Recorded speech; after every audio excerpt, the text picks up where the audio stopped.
Sadesh, I will name you. मैं सदेश ना फिर बाद I will name you. माननीय सदेश मुख्यमंत्री जी जवाब दे रहे, चुपचाप सुने या फिर बाहर निकल जाए। आपका हो गया भैया। मैं अपील करूंगा कि आपका अपना प्रोटेस्ट हो गया, कृपा करके आप जाके समझ बैठे। आपकी भावना हम ध्यान रखेंगे, ठीक है? ओके। माननीय अध्यक्ष महोदय, माननीय सदेश बैठे नहीं बोलेंगे। सबसे पहले मैं माननीय सदन के पक्ष विपक्ष के तमाम साथियों का आभारी हूं जिन्होंने राज्यपाल महोदय के अभिभाषण पर अपने विचार व्यक्त किए। अभी मैं देख रहा था उस दिन राज्यपाल महोदय को अनावश्यक तौर से जो राज्यपाल महोदय अभिभाषण पढ़ना चाहते थे उसको पढ़ने नहीं दिया गया। कोई मुद्दा नहीं था और मैंने देखा उस दिन कि एक खाली कैलाश मेघवाल जो माननीय सदस्य वो और एक सतीश पूनियारी जो इनके अध्यक्ष थे वो अकेले खड़े रहे और हमारे नेता प्रतिपक्ष ने सबको गुमराह करके यहाँ लाए बैल के अंदर और यहाँ पर उनके अभिभाषण को बोलने नहीं दिया गया। इसकी मैं निंदा करता हूँ और निंदा करता हूँ। उसका कारण है, अध्यक्ष महोदय का कारण भी है, 4 साल की उपलब्धि हमारी जो है वो देश राजस्थान के इतिहास में दर्ज हो गई है। 4 साल की उपलब्धि।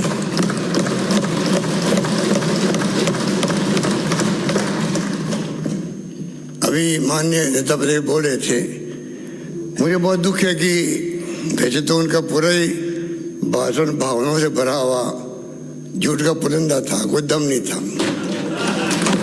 मैं कहना चाहूंगा, अभी आपने खुद ने कहा, मैं आपके हर पॉइंट को मैं चाहूंगा क्योंकि आप नेता प्रतिपक्ष है, आपका सम्मान है डेमोक्रेसी के अंदर, आपके एक एक बिंदु का मैं असेंबली समाप्त होते ही एक एक बिंदु का मैं जवाब बना करके आपको भेजूंगा और उसकी कॉपी तमाम सदस्यों को भेजूंगा, प्रतिपक्ष और नेताओं को। तब आप पूरी तरह एक्सपर्ट होंगे। खाली भावनाओं में बह करके ताली बजवाना एक बात है, भावना में बह के ताली बजवाना एक बात है। आपको आंकड़ों की जानकारी नहीं, आपको भारत सरकार की योजना का उसकी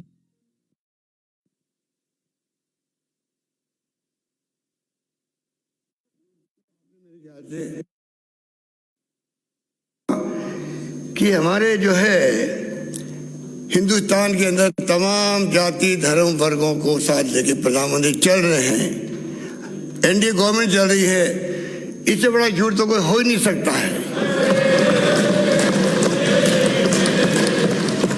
हमारा मुद्दा ये है, हमारी पार्टी का, राहुल गांधी का जो भारत जोड़ो अभियान क्या है, ये तो है कि देश में शांति भाईचारा प्यार मोहब्बत रहे।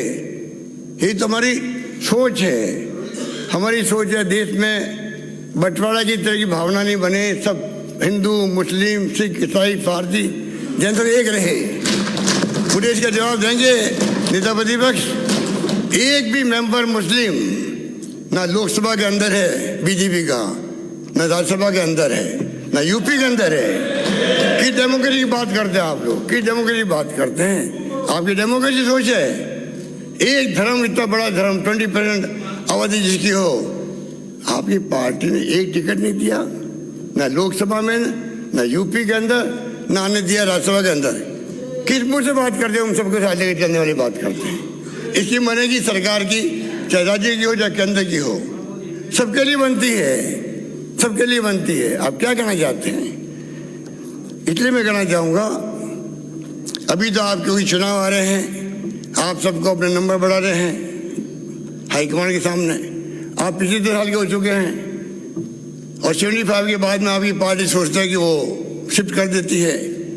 तो आपकी आज जो मैं भाषण सुन रहा था, मुझे लगा कि आप मोदी जी को इम्प्रेस करने के लिए बोल रहे हो। कोई दम नहीं आपके भाषण के अंदर। किस रूप में आप बोल रहे थे? किस रूप में बोल रहे थे?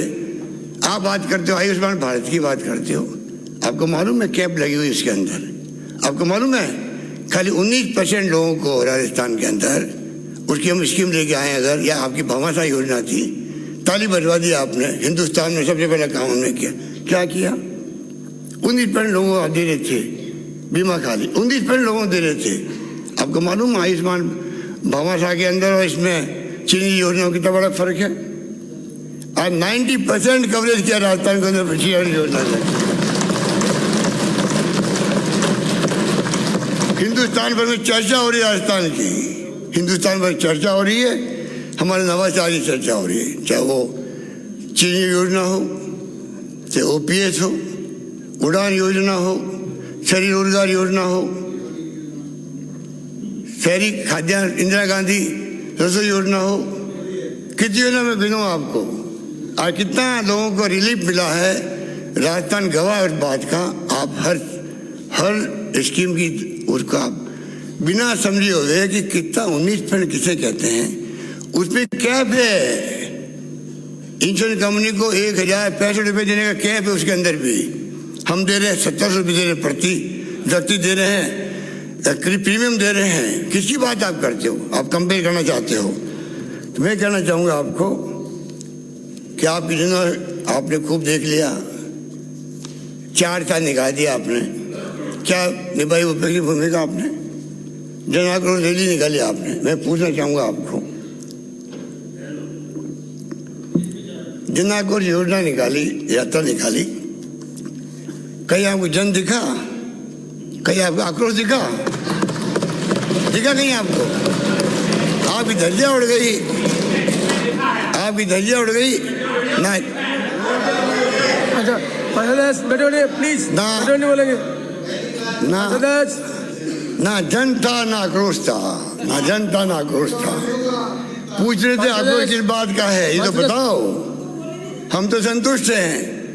एक के बाद एक शिक्षा के ऊपर, स्वास्थ्य के ऊपर शानदार पानी की योजना है, बिजली की योजना बन रही है, सड़कें शानदार बन रही है, घर के पेंशन मिल रही। 1 करोड़ लोगों को पेंशन हम दे रहे हैं, 1 करोड़ लोगों को।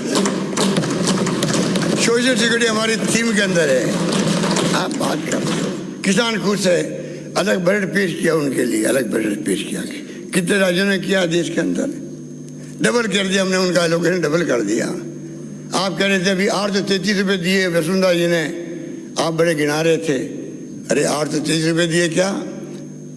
कोड ऑफ कंडक्ट लगने के 4 दिन पहले, बैक डेट के अंदर वो भी कोड ऑफ कंडक्ट लग चुका था। 4 दिन पहले पेट लगा करके बैक डेट के अंदर 833 रुपये घोषणा कर दी, बिना बजट के कर दी गई। हमारी सरकार आई, बाकायदा हमने साल में लगाया होगा, बजट में प्रोविजन किया, 1000 रुपये दिए प्रति किसान। आज 9 लाख किसानों को लगभग जो है जीरो बिल आ रहा है, जीरो बिल आ रहा है। किसकी बात करते हैं? पूरे सदन के मालूम है किस प्रकार से किया। वो भुगतान भी हम लोग कर रहे हैं। कर्जा माफ हमने किया 22 लाख किसानों का, 14,000 रुपये हमारे उस पर खर्च हुए, 6,000 आपका था उसके अंदर। आपने 50,000 तक किया, बाद में कल घोषणा करी, हमारे ऊपर डाल दिया, हमें वो भी मंजूर किया। आपने भी कहा राष्ट्रीयकृत बैंकों का, ठीक है, हमने लिखा उसके अंदर, हम आज भी उस पर काम है। आप अगर बड़े बड़े उद्योगपतियों के करोड़ों अरबों रुपए माफ कर सकते हो, NPA कर सकते हो, 1 टाइम सेटलमेंट कर सकते हो, तो क्या कारण है कि राजस्थान के अंदर उन किसानों का जिनसे हमने वादा किया है, आप उनका 1 टाइम सेटलमेंट करवा दीजिए। किसान का हिस्सा आएगा वो हम भरेंगे। आज भी हम इसे उठाएंगे।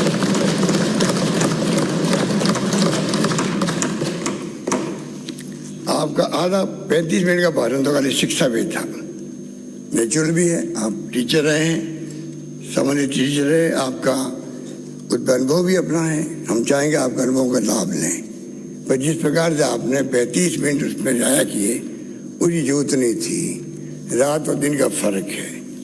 चाहे इंग्लिश स्कूल खोलने की बात हो, चाहे भर्ती करने की बात हो, आप तो इतना अनुभव ही है। मुझे बता दीजिए किस सरकार में 3.5 लाख के लगभग नौकरी लग रही हो।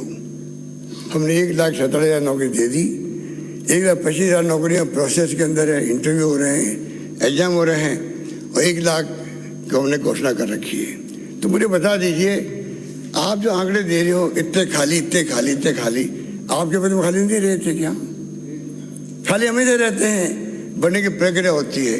आपने खुद ने स्वीकार किया हमने ट्रांसपोर्ट फ्री किया, खाली ट्रांसपोर्ट फ्री नहीं किया, हम लोगों ने बाकायदा जिला कलेक्टरों को कह कर के, जिसको आपने भी हिंट दिया था कि जनता ने साथ दिया, मैं मानता हूँ, हमने खुद ने तय किया खाली रोडवेज में नहीं, प्राइवेट बसों के भी हम देंगे। करीब 26 लाख हमारे अभ्यर्थी थे, 26 लाख अभ्यर्थी थे। कहाँ रुकेंगे रात को, कहाँ खाना खाएंगे, हमने व्यवस्था करी कलेक्टरों क्या करके।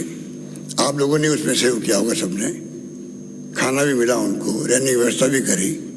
पेपर लीक हो गया, पेपर लीक हो गया।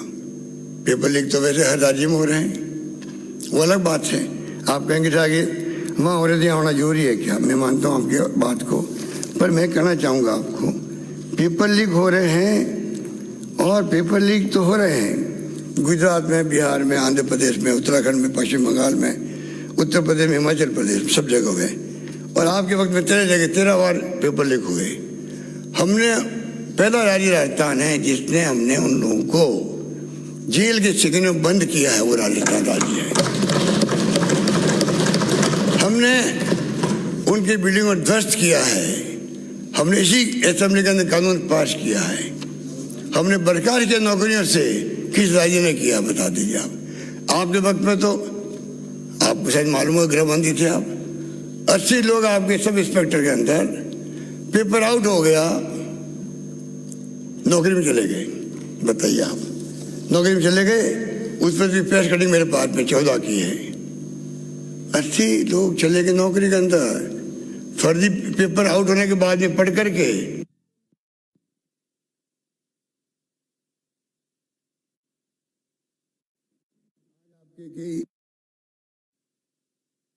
राज्यसभा के धरने में बैठे हुए हैं। मैं पूछना चाहूंगा, ये मुद्दा ऐसा है जो पक्ष विपक्ष की बात नहीं होती है।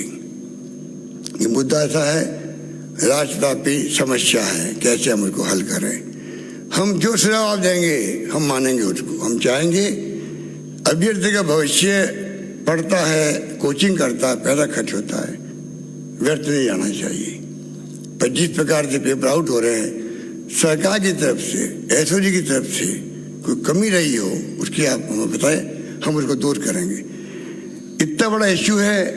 आज ऐसा वक्त बदल गया कि हमारे कुछ साथी तो बेरोजगारों को लेकर के आंदोलन करने लग जाते हैं, नौकरी देने के लिए भड़काते हैं। वो कब पढ़ाई करेंगे? सड़कों पे अगर आएंगे वो लोग तो पढ़ाई कब करेंगे? वो लोग बच्चे कब पढ़ाई करेंगे? बच्चों को तो कोई नेता मिलना चाहिए, वो शुरू हो जाते हैं। ये स्थिति राजस्थान बनी है। नेता हमारे राज्यसभा के मेंबर पार्लियामेंट लेके बैठे हुए हैं डरने में लोगों को। क्या तुक है? सरकार ने कोई कमी रखी है? सीबीआई क्या कर लेगी जांच करके? सीबीआई ने कोई जांच पहले भी की है क्या? कितने राज्यों में सीबीआई जांच दी गई है? और तो और यूपी के अंदर तो जो एजेंसी है उन्होंने मना कर दिया कि हम तो पेपर हाथ नहीं लगाएंगे, पेपर लेंगे ही नहीं, हम तो एग्जाम नहीं कर पाएंगे। ऐसी स्थिति में हम चल रहे हैं। हम चाहेंगे कि इस पे पक्ष विपक्ष सब मिलकर के तय करें कैसे हमें कमेटी बनाना पड़े। अध्यक्ष महोदय, आपकी भी इच्छा थी कमेटी बने, कुछ भी बने, हमें मंजूर है, पर किसी भी कीमत पर पेपर आउट नहीं होने चाहिए। ये हमारा सुनिश्चित दृढ़ निश्चय है। उसको हम चाहेंगे कि हम उसको आपको बताएं कि भविष्य में पेपर लीक नहीं हो, इसमें हम आप सबका सहयोग चाहेंगे। अध्यक्ष महोदय,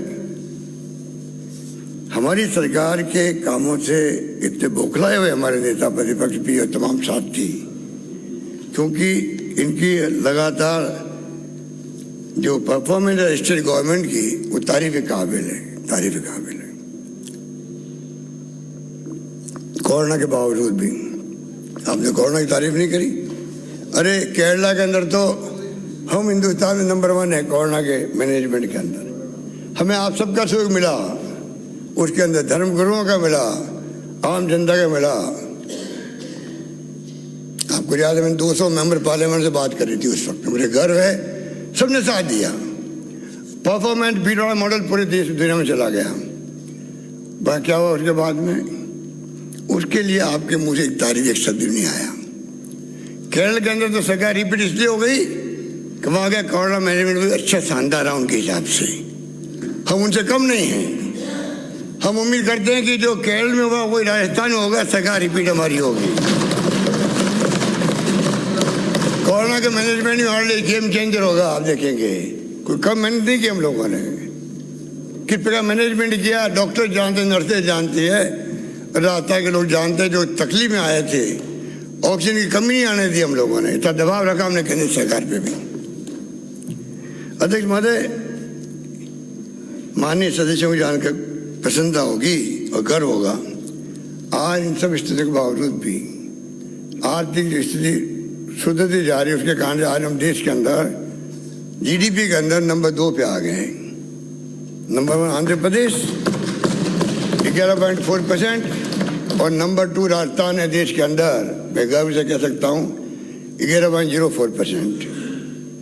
जबकि आपके शासन के अंदर 18-19 के अंदर आप लोग 2.37 पे आ गए थे, जीडीपी में 2.37 पे आ गए थे। उसके बाद में कोरोना भी आ गया, आर्थिक हालात भी बदल गए, उसके बावजूद हमें अभी 11.04% आर्थिक विकास दर हमारी रही है। इसको तो आप मानेंगे नहीं मानेंगे इस बात को। हमने घोषणा पत्र के 80% वादे पूरे किए हैं, 20% प्रगतिरत थे, 94% बड़े घोषणाओं की स्वीकृति जारी कर दी हम लोगों ने।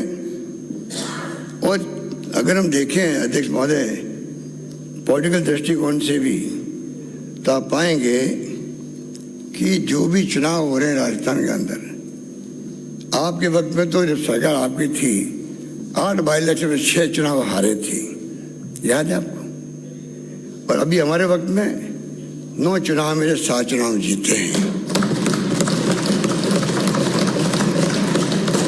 बीजेपी की एक जगह जमान जब्त हो गई है, एक जगह 3rd नंबर पे रहे हुए, मत भूलो आप लोग। जनता माई बाप होती है, कुछ सोच के हमें जिताया होगा और कुछ सोच के आपकी जमान जब्त कर रही होगी, ये आप दिमाग में रखें। अध्यक्ष महोदय, वैसे तो केंद्रीय बजट कल आया था, उसमें सब जगह उन्होंने कम कर दिए हैं, एलोकेशन कम कर दी। कृषि बजट में 5%, फसल बीमा में 12%, किसान सम्मान निधि में 13%, मनरेगा में 33%, राष्ट्रीय कृषि विकास योजना का बजट 31% कम किया, food and public distribution PDS तक का 30% कम कर दिया, केमिकल फर्टिलाइजर जो फर्टिलाइजर होता है उस पर 21% कम कर दिया, और ग्रामीण विकास में 12% कम कर दिया। आप सोच सकते हो, ये आपके नए मॉडल की बात है नर्सिंग कॉलेज की, जो कल बजट में घोषणा की गई। मुझे खुशी है जो काम हम कर रहे हैं, हर जिले में एक नर्सिंग कॉलेज खुलेगी मेडिकल के साथ में, वो काम कल भारत सरकार ने किया है। मुझे खुशी है। कोरोना के अंदर भी जो जो एसओपी हमने जारी करी थी राजस्थान के अंदर, हमारे गृह मंत्रालय ने उसी एसओपी के 90% कैसे लेकर के भारत सरकार एसओपी जारी करती थी, वो वक्त था हमारा, हम भूल नहीं सकते हैं। और मैं गर्व है कि हम लोगों ने इस प्रकार तैयारी करी, जिस कारण केंद्र सरकार को फॉलो करना पड़ा। मेडिकल कॉलेज की बात करते हो, बड़े गर्व कर रहे हो आप लोग। क्या ये एनडीए गवर्नमेंट ने फैसला किया था ये हर जिले मेडिकल कॉलेज खोलने का? यूपीए गवर्नमेंट का फैसला था।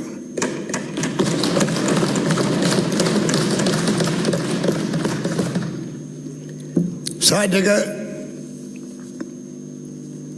फैसला हो गया, आपके साथ मंत्री बन गए माननीय विधायक चुरू के, ये ले गई चुरू के अंदर चुरा करके, चुरू ले गई चुरा करके 7 में से, बता दीजिए, लेके चुरू। अल्टीमेटली वापस आकर हमारे आई और हमें मिलना ही था क्योंकि हमने पूरी तैयारी कर रखी थी।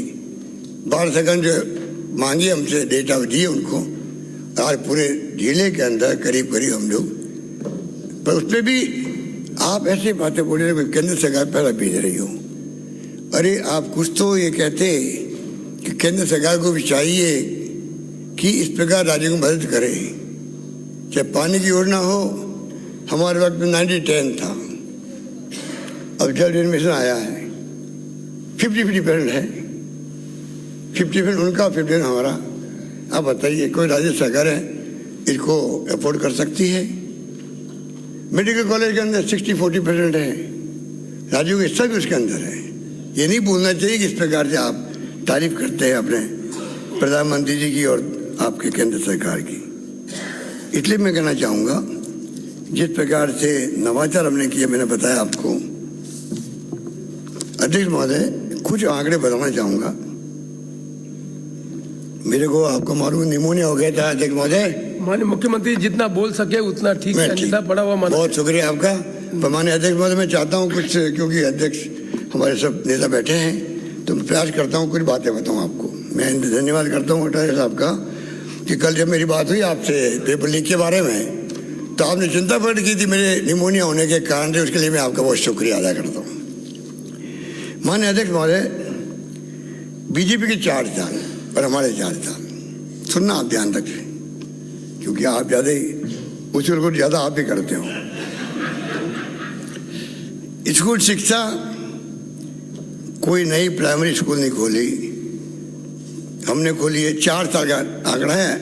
नेता प्रतिपक्ष महोदय, आपको मैं विशेष करना चाहूँगा कि आप जरा इसको गौर से सुनना। कोई नई प्राइमरी स्कूल नहीं खोली, हमने 267 नई प्राइमरी स्कूल खोली। 178 प्राइमरी स्कूल को अपर प्राइमरी स्कूल में प्रमोट किया आपने। हमने 1453 प्राइमरी स्कूल को अपर प्राइमरी में किया।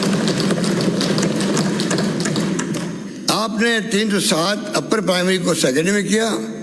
हमने 1127 अपर प्राइमरी को सेकेंडरी में किया प्रमोट। कॉलेज, आपने 81 कॉलेज खोली, हमने 210 कॉलेज खोली है, उसमें 94 महिलाओं की है। आपने एक कृषि भी कॉलेज खोला, हमने 42 कृषि कॉलेज खोले हैं।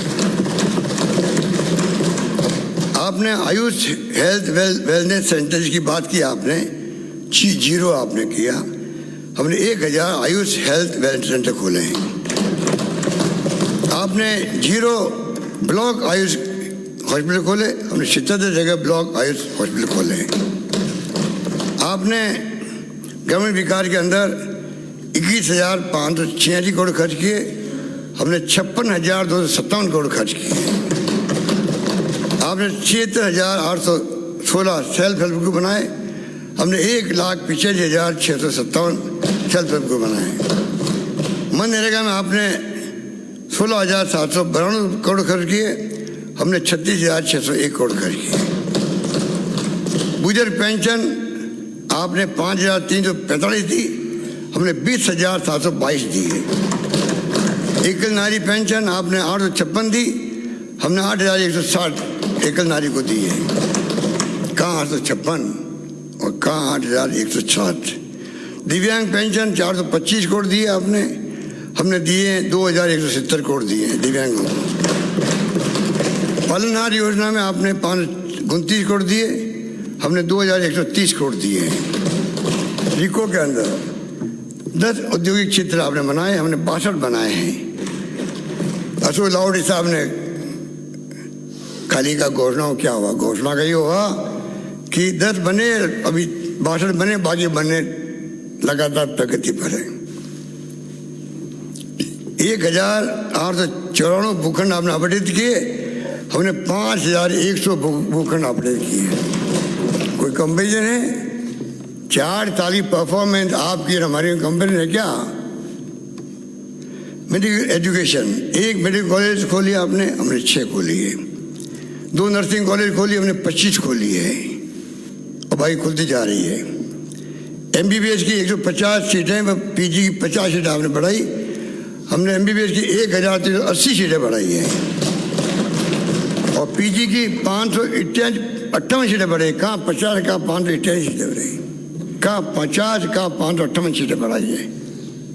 कितना बड़ा जंप है, ये क्रांतिकारी काम है। ये सड़क 19,472 करोड़ रुपए खर्च किया आपने, हमने 25,285 करोड़ खर्च किए। 49,888 किलोमीटर सड़क निर्माण हुआ आपके वक्त में, हमने 54,922 तो निर्माण पूरा कर दिया है और 46,000 के लगभग पूरा मिला के 1 लाख किलोमीटर सड़कें बनेगी हमारे वक्त में। मेडिकल हेल्थ 7 सब सेंटर बनाए आपने, हमने 500 सब सेंटर बनाए हैं। कोई है कंपेरिजन? सब सेंटर से PSC 7, sub centre to PSC 363, कोई मुकाबला है? PHC to CHC 23, PHC to CHC 206, उप जिला अस्पताल 0, हमारे वक्त में उप जिला अस्पताल 41, 0 जिला अस्पताल, हमारे वक्त 21 जिला अस्पताल, 1 सदर अस्पताल, हमारे वक्त में 8 सदर अस्पताल। आपके वक्त 565 हॉस्पिटल बेड्स बनाए, हमने 6705 हॉस्पिटल बेड बनाए हैं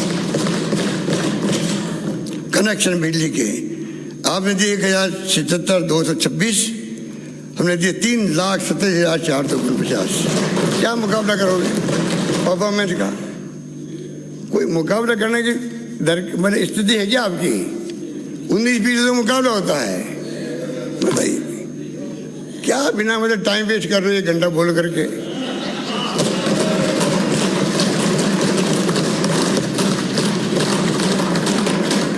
जवाब भी दूंगा मैं आपको। जो आप बोले हो ना उनको मैं बहुत सुन रहा था, क्योंकि आपकी एक ही खासियत है, आपकी खासियत है आप भावना में भावुक होकर बोलते हो। असेंबली के अंदर तो फिर भी आप कंट्रोल में रहते हो, असेंबली बात तो आपको कंट्रोल कर ही नहीं सकता है। जिस प्रकार आप बोलते हो टीवी के सामने आते ही दर्जा उड़ाते हो हम लोग सबकी, हम जानते हैं। ये तो RSS के कैडर की खासियत है। खेत की तारबंदी, आगे सुनिए अभी आप। 2,01,000 मीटर आपने बनाई, हमने 26,54,000 मीटर। फसल बीमा, इसमें पूरा दर्पण आपके सामने आ जाएगा इस लिस्ट से कि ज़्यादा मुझे करने की आवश्यकता नहीं पड़ेगी।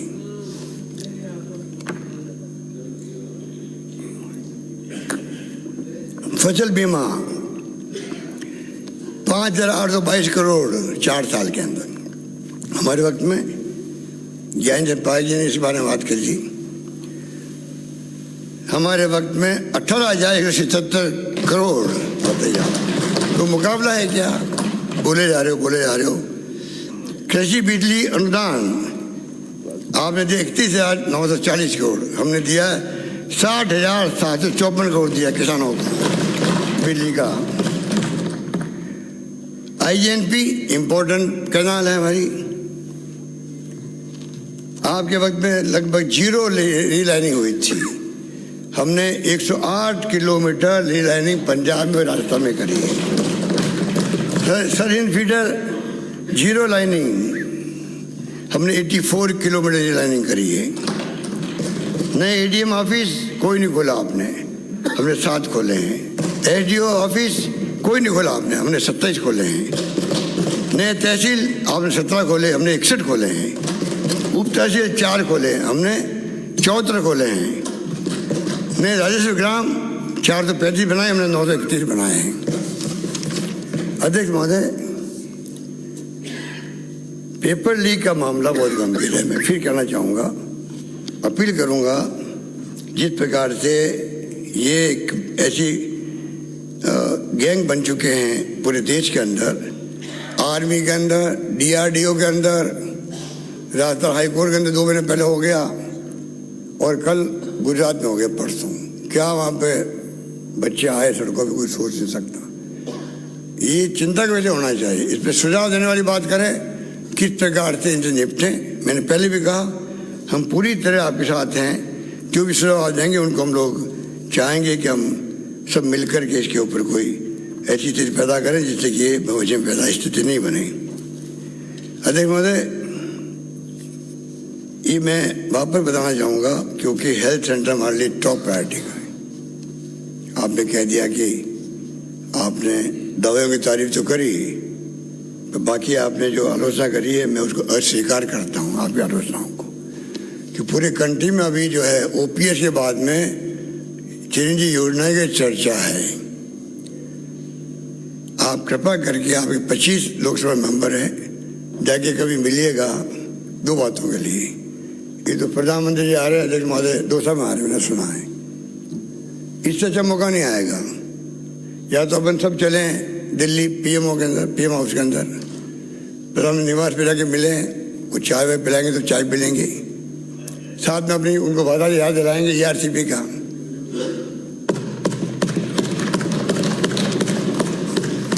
और उसमें कोई हर्ज भी नहीं है, और इतनी तो उनकी याददाश्त है कि वो अपने वादे को इमीडिएटली कैच कर लेंगे कि हाँ वास्तव मैंने बोला था। उनको अगर आप कहोगे तो साथ में रिकॉर्डिंग ले आएंगे, याद दिला देंगे, कोई दिक्कत नहीं है। पर मैं चाहूँगा इसको आप सीरियस लें, क्योंकि ये जो है प्रदेश के फ्यूचर जुड़ा हुआ है। आपने बहुत आपकी शुरुआत मैंने पढ़ी, देखा मैंने टीवी के अंदर बोल रहे थे आप 2050 तक का प्लान बता दिया। जब तो हम दुनिया में रहेंगे नहीं, भगवान करे आप दुनिया में रहो 2050 तक। ये आप कैसे इंटरप्रेट करते हो, कैसे करते, समझ के परे हैं। जोधपुर में 3rd फेज चल रहा अभी, इंदिरा गांधी कनाल का अध्यक्ष महोदय। 3rd फेज आएगा तो वो पूरा होगा 5 साल बाद, जब भी होगा तो कल्पना भी 2050 तक मान लीजिए, एग्जाम्पल दे रहा हूँ, तक का इंतजाम हो जाएगा। उसी ढंग से एक ERCP पूरी होगी तो 2050 तक आराम हो जाएगा 13 जिले के अंदर। ये इसका मतलब ये होता है। आप उसको धज्जियां उड़ा रहे हो, उसकी भी इंटरप्रेशन दे रहे हो, गुमराह कर रहे हो, ताली बजवा रहे हो। ये लोग समझ नहीं पा रहे हैं, आप ताली बजवा रहे हो।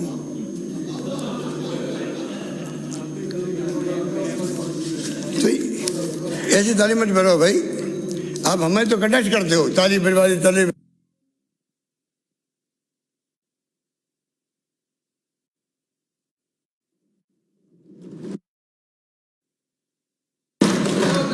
अरे महोदय, मैं कहना चाहूँगा आपको, हम सबको गर्व होना चाहिए बात को, जो हेल्थ सबके गर्व में तकलीफ आती है। ये ऐसा मुद्दा है अध्यक्ष महोदय, शिक्षा और स्वास्थ्य। आप भी अग्री करेंगे माननीय नेता प्रतिपक्ष, शिक्षा स्वास्थ्य बड़े बड़े मुद्दे हैं देश, हर व्यक्ति के लिए। शिक्षा में हमने बहुत गरीब का काम किया है, टीचर्स नहीं है, कमी रही है, हम भी दुखी हैं, आप भी दुखी रहे। बाढ़ में जैसलमेर में क्या स्थिति बनती है हम जानते हैं, हम भी दुखी हैं, बहुत दुखी हैं। पर दुख को खाली शिफ्ट मत करो, ये अपने बारे में मत लो, हम सबको बांटो उसको दुख। हम आपके साथ में हैं। आज स्कूल में टीचर नहीं होते हैं, यूनिवर्सिटी में टीचर नहीं होते हैं। कौन सरकार नहीं चाहेगी, हर सरकार में स्थिति बनी हुई है। कुछ कॉमन बातें हैं जो मिलके बात कर सकते हैं, निपटा सकते हैं। तो जो अच्छे काम हो रहे हैं, घर होना चाहिए पूरे प्रदेशवासियों को। आज प्रदेश का एक MLA साहब ने मुझे कहा,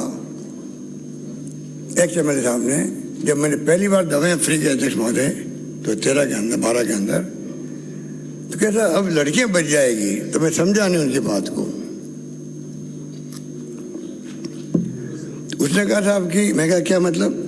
कहता अब गाँव में जब बच्चा बीमार पड़ता लड़का तो बाप ऊंचा के ले आता है अस्पताल, लड़की बीमार पड़ती तो उसको ले आते नहीं, भाई ठीक हो जाएगी, चाहे मरो तो मरो।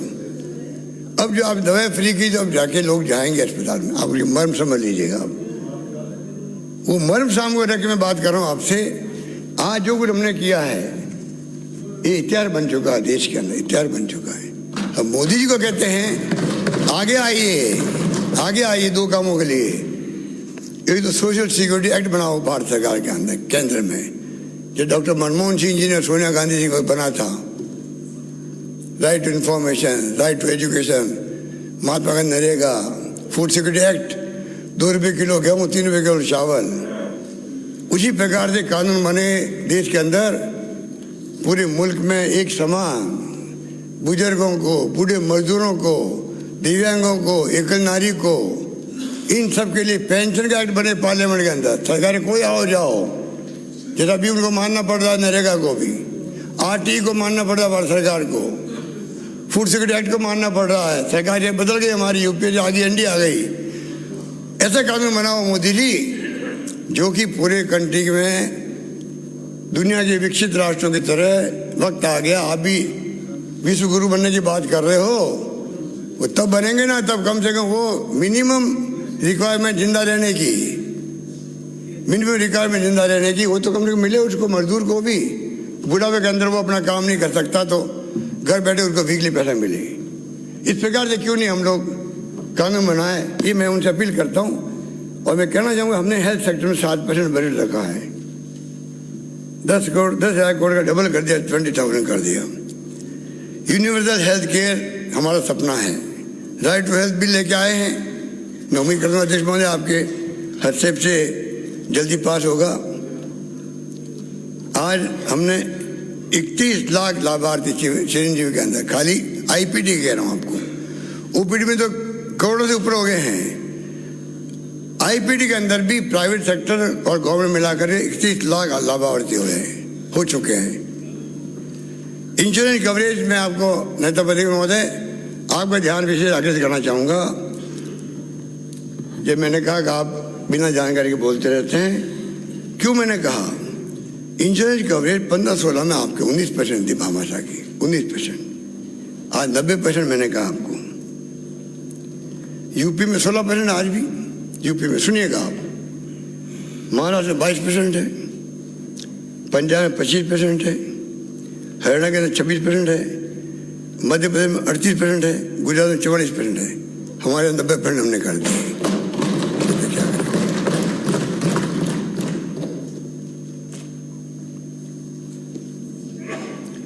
रोजाना 1.25 लाख जांचें हो रही है फ्री, 1.25 लाख से 1.5 लाख हो गई जांचें निःशुल्क रोजाना।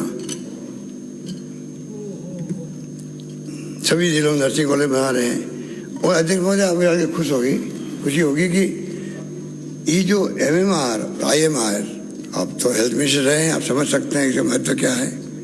वो पीकू निकू के क्या महत्व आप समझ सकते हैं, हेल्थ मिनिस्टर रहे हैं।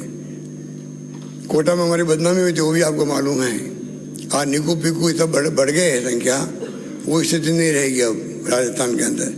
कोरोना ने और ज़्यादा बढ़वा दिया उन सबको। पर मैं कहना चाहूँगा आपको इम्पोर्टेंट बात है, MMR जो 98 के अंदर 501 था, मदर मोर्टेलिटी रेट, मरने वाली माताओं का 501 से अब 113 पे आ गए हम लोग। हमें गर्व होना चाहिए। उसमें आपकी सरकार भी थी, हमारी सरकार भी थी, जो 98 से मैं बात कर रहा हूँ। और पिछले 2 वर्ष में हमें गर्व है, हमने 28% कम किया। और इन 2 वर्षों के अंदर IMR इनफैक्ट मोर्टेलिटी रेट वो 81 के अंदर 98 के अंदर 81 थी, आज वो 32 पे आ गई। इस बात का मैं गर्व होना चाहिए। और निकू पिकू की संख्या हमने 4 गुना बढ़ा दी है। और खुशी की बात यह है कि प्रसव जो है, आज राजस्थान में प्रसव 95% प्रसव संस्था के होने लगे, अस्पताल होने लग गए हैं। उसी से आपके IMR MMR में फर्क पड़ा है, आप समझ सकते हैं। राष्ट्रीय औसत से 7% ज़्यादा भी है। राजस्थान का प्रसव संस्थागत देश के स्तर से 7% ज़्यादा हमारा है। ये हमारे लिए बहुत खुशखबरी की बात होनी चाहिए। टीकाकरण हमारा पहले 15-16 आपके वक्त में 58 था, 58.8%, अब 81% है।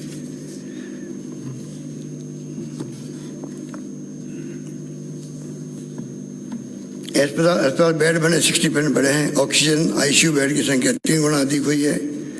तो कहना हमारा अध्यक्ष महोदय, जिस प्रकार से शिक्षा के क्षेत्र में भी हमने ड्रॉप आउट कम हुई है लड़कियों का, और यूनिवर्सिटी खुली है, आपने आलोचना भी करी, तो मैं कहना चाहूँगा ये कोई कम बात नहीं है। पहले अलाउ नहीं था प्राइवेट सेक्टर, हमारे वक्त में 98 में अध्यक्ष महोदय आप भी मंत्री थे उस वक्त, तब हमने शुरू किया प्राइवेट सेक्टर को। आज यूनिवर्सिटी जो है, पहले 6 थी हमारे वक्त में जब हम सरकार में आए थे, आज 6 के बाद में 22 सरकारी यूनिवर्सिटी बन गई, उस पर 18 हमारे वक्त में बनी, और कुल 89 यूनिवर्सिटी बन चुकी है राजस्थान के अंदर। उस पर 57 कांग्रेस के वक्त में बनी है। नर्सिंग कॉलेज 25, ये तो मैं बोल चुका हूँ, एग्रीकल्चर कॉलेज। नेशनल अचीवमेंट सर्वे अध्यक्ष महोदय 21 का है, भारत सरकार का है। राजस्थान ने राष्ट्रीय स्तर पर औसत स्कोर के आधार पर प्रथम 4 राज्यों में रहा है। परफॉर्मेंस ग्रेडिंग इंडेक्स जिला PGD के सत्र 2021 में प्रथम 3 जिले सीकर, झुंझुनू और जयपुर ने उत्कृष्ट श्रेणी में काम किया है। ये भारत सरकार के आंकड़े हैं। इंस्पायर्ड अवार्ड में लगातार 20, 21, 22, 23 में देश में प्रथम स्थान पर रहा है राजस्थान। राजस्थान की शिक्षा में बढ़ते कदम कार्यक्रम के अंतर्गत आर्टिफिशियल इंटेलिजेंस द्वारा लगभग 50 लाख विद्यार्थियों को 1.5 करोड़ उत्तर पुस्तिकाओं का आंकलन किया, जो रिकॉर्ड है। और तो जमहूरी स्काउट का मैं इसको बहुत महत्व देता हूँ। हालांकि मुझे शिकायत है आपकी पूर्व मुख्यमंत्री वसुंधरा जी से कि हमने उस वक्त में भी जमहूरी 56 साल बाद आ रही थी, राजस्थान के आ रही थी, 10 करोड़ सैंक्शन किए हुए थे, हमारी गवर्नमेंट चली गई। मुझे दुख है इस बात का, उन्होंने उस जमहूरी को कैंसिल कर दिया। सोशल वर्क का मामला था। अभी हमने वापस 40 करोड़ रुपये खर्च करके उसको करवाया है। राष्ट्रपति महोदय आइए वहाँ पर, राष्ट्रपति आते हैं वहाँ पर, प्रधानमंत्री आते हैं। हमने रिक्वेस्ट की मोदी जी से भी, प्रधानमंत्री महोदय से वहाँ नहीं पाए, पर आपके केंद्रीय मंत्री आए मिस्टर ठाकुर। कोई राजनीति नहीं की हम लोगों ने उसके अंदर, पर एक ऐसे अच्छे काम को भी वसुंधरा जी ने पता नहीं किसे सलाह दी। वो तो राजेंद्र राठौड़ साहब बहुत नजदीक थे उनके, उनकी सलाह हुई होगी। तो आप तो क्या जो भी है पता नहीं, तो आपके अंदरूनी मामला है।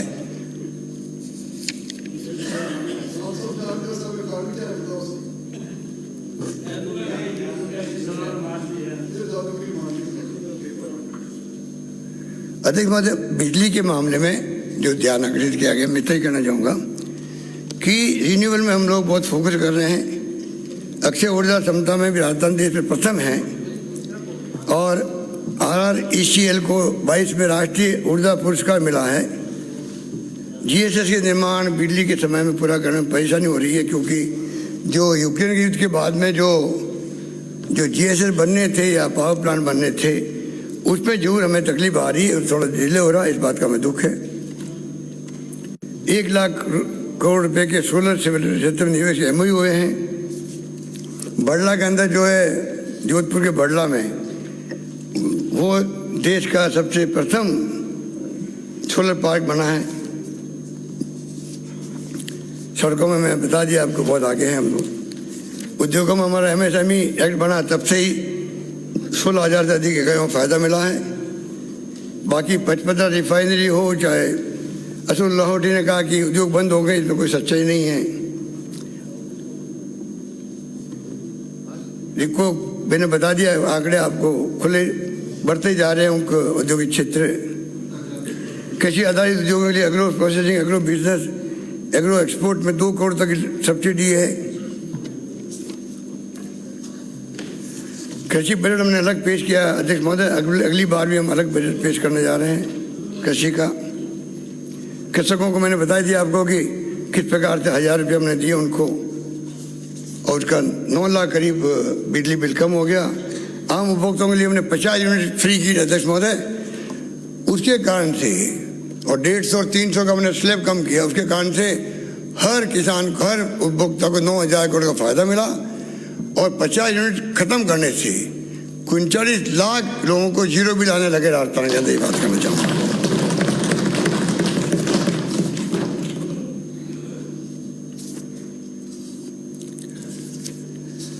उड़ान योजना का एक सपना है कि बहुत अच्छी ढंग से चले और इसका लाभ मिले। आप हेल्थ मिनिस्टर थे अध्यक्ष महोदय, हमारे नेता उपनेता, जब आपने स्कूलों में शुरू किया था इसको, हमने राजस्थान भर में लागू किया पूरे प्रदेशवासियों के लिए, कोई भेदभाव नहीं उसके अंदर। मैं चाहूँगा पक्ष विपक्ष इसमें सहयोग करे, गरीब परिवार तक बात पहुँचे, उसका लाभ पहुँचे। अमीर लोग अगर नैपकिन काम ले सकते हैं तो गरीब लोग क्यों नहीं ले सकते हैं? बांझ बन जाती है औरतें, बच्चे पैदा नहीं होते हैं, बार बार इन्फेक्शन होता है, कैंसर हो जाते हैं। ऐसे कामों में मैं समझता हूँ कि पक्ष विपक्ष सबको आगे आके इस पर रुचि देनी चाहिए, मेरा मानना है।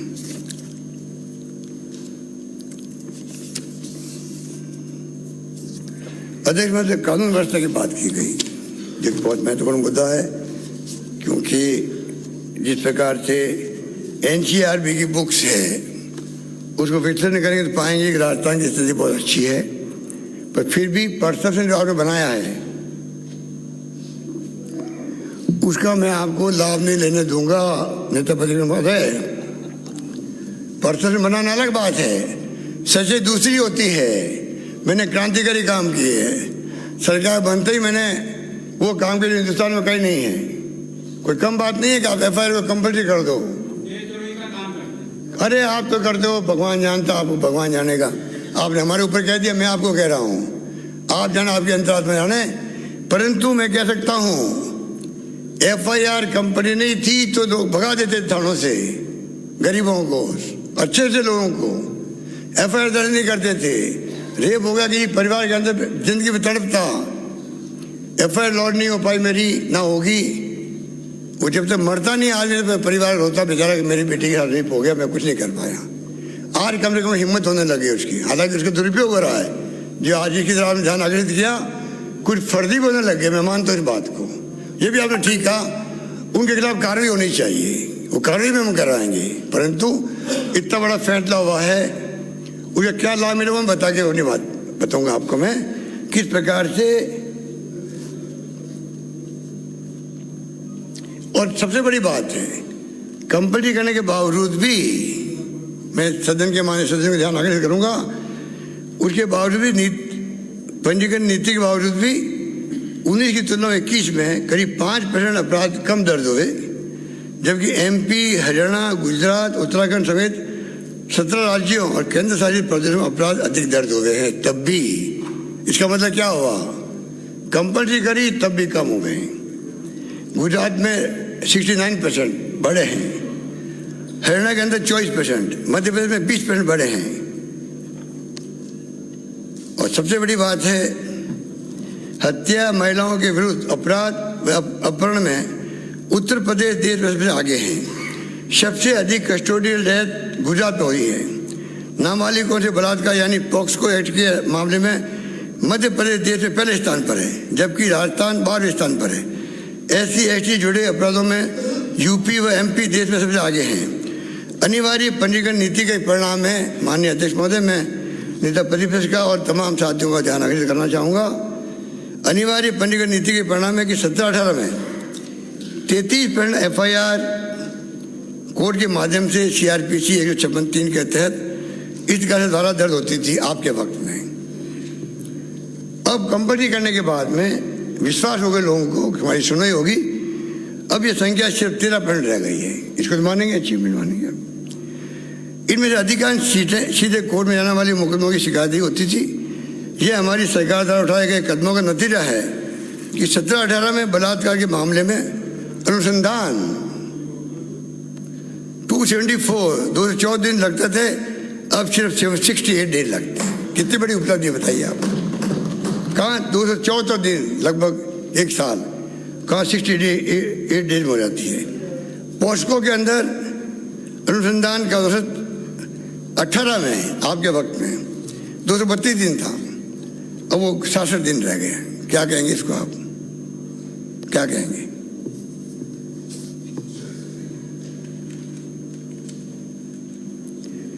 पंद्रह में आपके वक्त में SC/ST एक्ट के करीब 51% मामले अदालत के माध्यम से CRPC 156(3) से दर्ज होते थे, अब में 10% रह गए हैं। ये FIR की अनिवार्य पंजीकरण नीति की सफलता है। ये भी साफ बात है, ये चिंता का विषय है कि कुछ लोगों ने हमारी सरकार की FIR की अनिवार्य पंजीकरण की नीति का दुरुपयोग किया है। झूठी FIR दर्ज करवाई। इसी के नतीजे के प्रदेश में 19 में महिला अपराधों की 45%, 20 में 44% और 21 में 45% FIR झूठी साबित हुई है, जो आपका शंका मिटा रहा हूं मैं। इस प्रकार अध्यक्ष महोदय, और इस सब बातों के साथ में इन 4 सालों में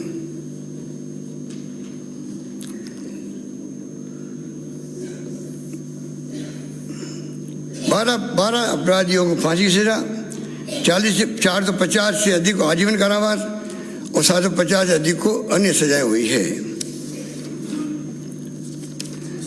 अध्यक्ष महोदय, मैं फिर कहना चाहूँगा लास्ट में कि ये हमारे लिए बहुत इम्पोर्टेंट मामला है। OPS का तो मैं आपको क्या कहूँ, प्रधानमंत्री जी को मैं समझता हूँ कि जो अभी अडानी साहब का जो शेयर डाउन हो रहा है देश के अंदर, पूरे देश में दुनिया में तेल का मर गया है। जो हमने आर्गुमेंट दिया था हाउस के अंदर, हम NPS के माध्यम से कर्मचारी बंधुओं को, जो हमारे अपने भाई है, उनको मर्सी में नहीं छोड़ सकते शेयर मार्केट की। मैंने कहा था वही बात लागू हो गई आज। पूरा देश हिल गया है, दुनिया के मुल्कों में चर्चा है। धड़ाम से सब शेयर नीचे आ गए, LIC के, SBI के भी आ गए। जिन्हें लोन दिया है सबके धड़ाम हो गए हैं। कोई बात मैंने कही थी आपको पिछले वक्त में, अगर हम NPS के माध्यम से पूरा पैसा जमा हो रहा है शेयर मार्केट के अंदर और धड़ाम हो जाएगा तो क्या होगा, उनका भविष्य क्या होगा? इसका जवाब दे प्रधानमंत्री मोदी जी पहले देश को। NPS लागू क्यों रखना चाहते हैं वो? मैंने उनसे बात भी करी है। मैं छोड़ने वाला ना किसी को नहीं हूँ। मेरा बस चलता, मैं पहुँच जाता, बात करता। मुझे अगर आप सब ने मिलके यहाँ बैठाया है तो मेरा कर्तव्य बनता है कि मैं खुल के बात करूँ, स्ट्रेट फॉरवर्ड बात करूँ। मैंने बात की, उनसे भी बात करी। मैं फिर कहना चाहूँगा पूरे सदन को ही जुड़ो के बात करनी चाहिए। OP लागू करना पड़ेगा, आज तो कल करना पड़ेगा, मेरा मानना है। पूरा पैसा जो जमा है हमारा सबका, भारत सरकार दे नहीं रही वहाँ पर हम लोगों को जो हमारा जमा पैसा है, OP लागू करने के बाद नहीं दे रही है। और हम कहना चाहेंगे नहीं देंगे तो हम सुप्रीम कोर्ट जाएंगे, सुप्रीम कोर्ट जाएंगे पर लेके रहेंगे हम लोग पैसा। अब अगर हिमाचल प्रदेश में चुनाव में करारी मात हुई है तब तो मैं समझ सबक ले लेगा आपका हाईकमान। अभी नहीं लेगा क्या? हिमाचल में दिखा दिया लोगों ने क्या क्या किया उन्होंने। आज क्या वो हमारा कर्मचारी है, आप उसको क्या इसके लायक नहीं रखेंगे कि कम से कम शिको रह सके? माननीय सदस्य चुरू ने कहा कि आपने ही उस पर साइन किए थे, साइन नहीं किए थे। नवंबर में वाजपेयी गवर्नमेंट वक्त में डिक्लेयर हुआ था, हमारे वित्त मंत्री जी ने रेफरेंस किया हुआ बजट के अंदर। अब आपकी गवर्नमेंट आ गई, आपकी गवर्नमेंट वक्त में लागू हुआ। हमारी गवर्नमेंट वापस आ गई तो जो नए नियम बने थे उनको मानना ही था, वो माने जिसके जिक्र आप कर रहे हो। पर समय बदलता है। आज ह्यूमन राइट कमीशन, CNAG और जुडिशल कमीशन कह रहे कोई मतलब नहीं, इसके मायने नहीं है। वो खुद आलोचना कर रहे हैं, इसकी आलोचना कर रहे हैं। और हाईकोर्ट अभी दिल्ली ने परसों क्या 15-20 दिन पहले फैसला दिया अध्यक्ष महोदय, आर्मी में तो आप दे रहे हो OPS, BSF को दे रहे हो आप NPS, पैरामिलिट्री को दे रहे हो NPS। ये कहाँ की समझदारी आपकी है? उन्होंने फैसला दे दिया पैरामिलिट्री को भी आप OPS दो। सारे फैसले सारे कानून के खिलाफ आ रहे हैं, फिर भी बड़े बड़े इकोनॉमिस्ट हमारे खिलाफ बुलवा रहे हैं। हम चाहेंगे भारत सरकार को आगे आकर के पुनर्विचार करना चाहिए और पूरे देश में OPS लागू होना चाहिए।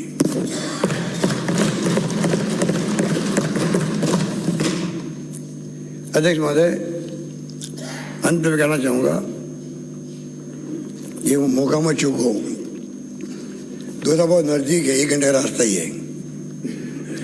अगर आप दिल्ली नहीं तो यहाँ टाइम ले लीजिए, हम सब चलेंगे विपक्ष, वहाँ टेंट लगवा देंगे साइड में, या वो तो कोई लगा देगा। वहाँ मीटिंग करवा दीजिए हमारी प्रधानमंत्री जी से। ऐसा मौका कभी नहीं आएगा। 25 MP दिए राजधानी जनता ने आपको, ये मत भूलो। ये मौका आपके लिए है। अगर आप राष्ट्रीय परियोजना घोषित करवाएंगे, जो वादा किया था प्रधानमंत्री जी ने, वसुंधरा के वक्त में आपने खुद ने देखभाल करके वो प्रपोजल भेजा था वहाँ पर। ये 75-50 ये बातें करते हैं आपके मंत्री जी, वो पूरे राजस्थान गुमराह कर रहे हैं, गुमराह कर रहे हैं। उनसे कोई उम्मीद भी नहीं कर सकते हैं। वो संजीवनी उनके पीछे पड़ी हुई है। गरीब मर रहा बेचारा, बाड़मेर में, जोधपुर में, जगह जगह वो मर रहा बेचारा। अधिकांश तो सब कौमों के लोग हैं, क्या उनको चिंता नहीं होनी चाहिए? आंखों में आंसू आ गए। मेरे CM हाउस में है अध्यक्ष महोदय, 70 साल, 75 साल, 80 साल के लोग। विश्वास नहीं होता है। 4 लाख, 5 लाख, 6 लाख, 1, 2, 3 लाख तो मामूली बात है। सबके डूब गए, सबके डूब गए। कैसे दिलवाओ आप उनको? उनके लोग जेल में बैठे हुए हैं, वो खुद अभियुक्त बन गए हैं, उनके परिवार के लोग अभियुक्त बन गए हैं, चिंता नहीं उनको। और यहाँ गुमराह कर रहे पब्लिक को लेकर के। इतना बड़ा पोर्टफोलियो दे दिया प्रधानमंत्री जी ने ऐसे आदमी को। मैं कहना चाहूँगा, ये योजना अभी मौका हमारे लिए है, वहाँ चलें या जाएं और जाके समझाएं उनको कि 16 योजनाएं हैं परियोजना देश के अंदर, एक में क्या फर्क पड़ता है आपके? क्या फर्क पड़ने वाला है? आपने अभी चुनाव आए यूपी के, तो आपने बाकी कैन भेदभाव योजना को कर दिया, राष्ट्रीय परियोजना कर दी, घोषित कर दी। कृपा करके पक्ष विपक्ष हम सब मिल करके, हमारी परंपरा की अच्छी रही है अध्यक्ष महोदय, कुछ भी कह दें फिर भी राजस्थान में पक्ष विपक्ष के अपना एक अलग हो रहा है, अलग शालीनता रही है, अलग ढंग से व्यवहार रहे, व्यक्तिगत व्यवहार की कोई कमी नहीं है, उनकी निभाते हुए हम लोग राजस्थान के फ्यूचर को ध्यान रखते हुए, कहने को बहुत सारी बातों में जवाब दे सकता हूँ, तो वैसे तो टाइम बहुत ज़्यादा हो गया, इसलिए मैं कहना चाहूँगा कि कृपा करके कॉमन मुद्दों में हम लोग साथ मिलकर चलें। बाकी अध्यक्ष महोदय, मैं अपील करूँगा आपसे, आपके माध्यम से माननीय सदस्यों से, कि जो राज्यपाल महोदय का अभिभाषण है उनको पास करें। धन्यवाद।